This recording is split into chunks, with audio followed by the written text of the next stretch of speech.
welcome back to the Old Lumens channel. I've been working on this ZY-T08, and I've got the pill, what I think is all set and ready to go. But what I ran into is when I went ahead and screwed that pill into the head, I found out that it was too deep. I mean, once I put the reflector in, there was too much space between the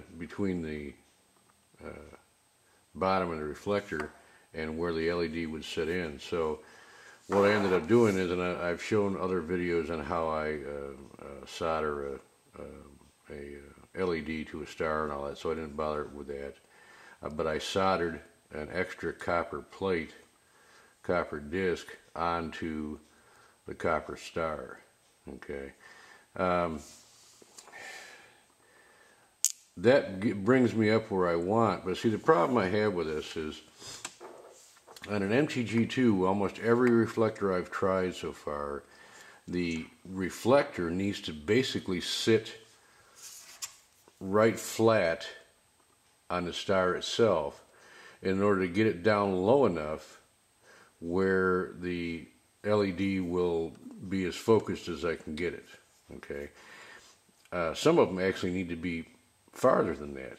So there's one or two that I've actually created like a set of risers in between the LED and the star to raise the LED up in the air, so that when I put the reflector down, I can go even lower than the substrate itself, you know, the base. The problem with all this is this. You know, for teaching somebody else to do it, I mean, doing that, raising that LED off that shelf is a pain in the butt. And you got to be really precise or you're going to short everything out.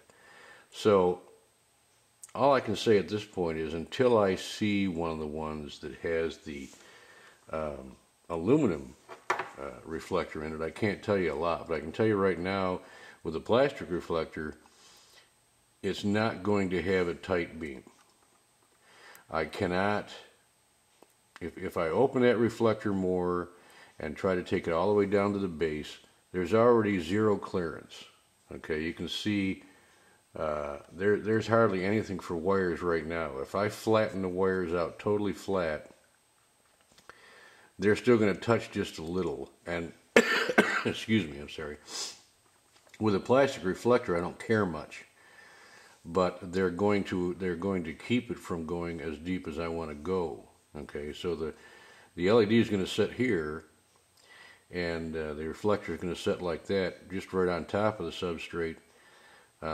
It's going to be more of it'll have a larger spot, and it's probably going to have more defects in that spot, because an MTG2 tends to have some spots, some dark spots showing in the beam. It's just the way. It's just a large die.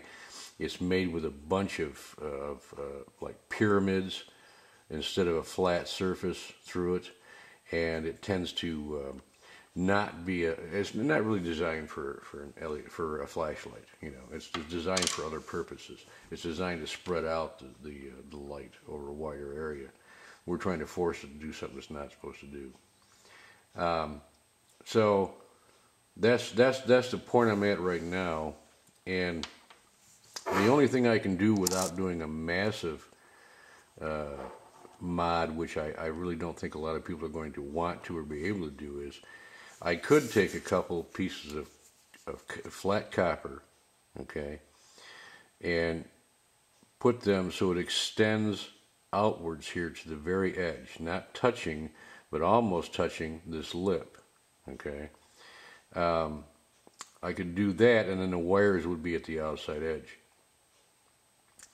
That's enough of a pain right there doing that, but I think that's about the only option, because then I can shave the edges of that reflector a little bit, sand them down, you know, and maybe get this to the depth I want to get it to.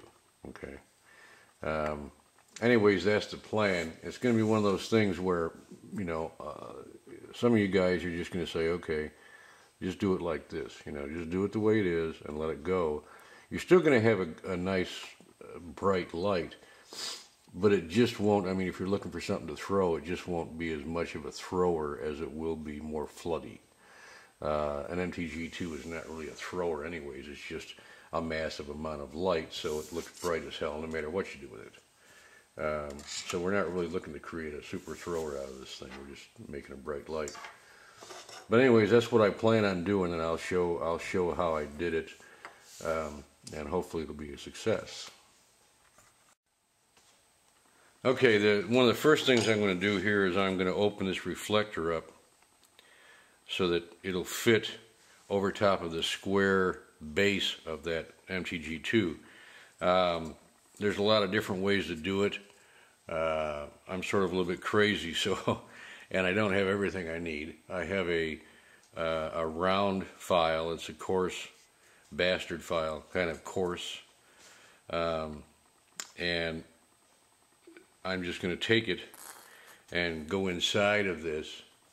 I don't know if you can see it too well. Maybe like that, okay?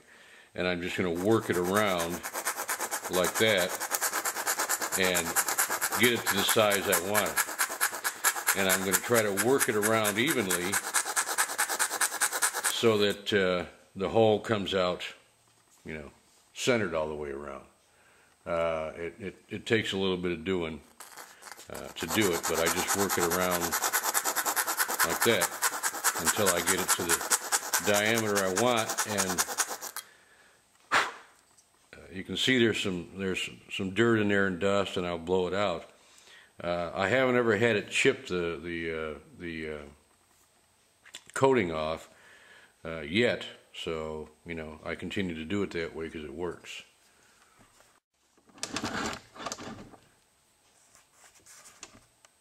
So I don't know if you can really see this, but anyways, the reflector is now opened up all the way to where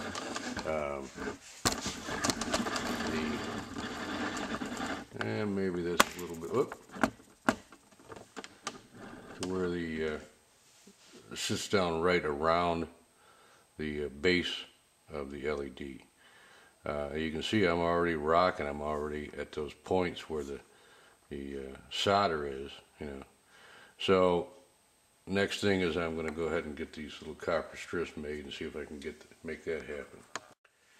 Okay, so I've soldered a couple pieces of flat copper onto the two contacts and cut them to where they don't touch that outer rim of the pill. I'm going to say that's, hang on just a second. Okay, I'm going to say that's about the best it's going to get, and you can see, hopefully, if I bring this in here correctly, you can see how little you have left to solder a wire to, but yet at least you can get fairly far down in with the reflector. Then the next thing will be to take and sand down here on the outer edge of this reflector. That's just going to be I'm just going to do it with a sanding block and sandpaper, and do it on an angle as I work around to try to take some of that lip off of there and give a little more room to the wires. Like I say, this is getting into more advanced stuff, and it's just getting to where it's trying to make up for the deficiencies you have, and trying to make what you can out of something that's not supposed to be made that way. It's not going to be for everybody. I imagine some people are just going to want to put an XML2 and possibly even resolder an XML2 onto the original 25mm star and just put a 3 or 4 amp driver in there and let it go at that. And that's a good option, especially if this is too advanced, and I'm sure this is going to be too advanced for some people. So anyways, I'm going to try to see what I can do to get that reflector sanded down, and I'll show you that. Okay, so I've sanded down that reflector, try to sand down that square edge that was there, and I just did it with a sanding block. That's all I did. I just worked around the sanding block with the sanding block on the reflector. It's one of those things you can't go too much because the reflector is not very thick. The reflector is only about 50 thou thick. In that, I mean, you got the inside lip in there too, and so it's a little thicker out here. You can see about the thickness right there. You can see the thickness about right here, and it is thicker out on this wall here, but in that transition it's only about 50 thou, so you can't get it a tremendous amount off of there, but you can round it off some. Get this LED back in here again and see if you can see anything at all. You can see there is some more room in there than there was, and hopefully that'll be enough that I'll be able to get wires on here. So I'm not at the point yet. I don't have I have a driver coming, a replacement driver coming, but I don't have it here yet. So I'm just going to let it go for now. This is basically the second in the series to give you some idea of what you're going to run into trying to put an MTG2 into this light. And like I say, if you want to just not worry about the tightest beam possible or the most focused, you could just leave the reflector as it is, let it set on top of the die. Let it surround the LED, but set on top of the die face, and let it go at that, and it'll be a lot easier. You still won't have a lot of clearance, but if you flatten the wires out really flat when you solder them on and don't use a lot of solder, you'll have enough clearance. The big question for me is what the aluminum reflectors are going to be like when they come in, and that, of course, that'll be 10 to 14 days where I'll see one of them. All right, thanks for watching.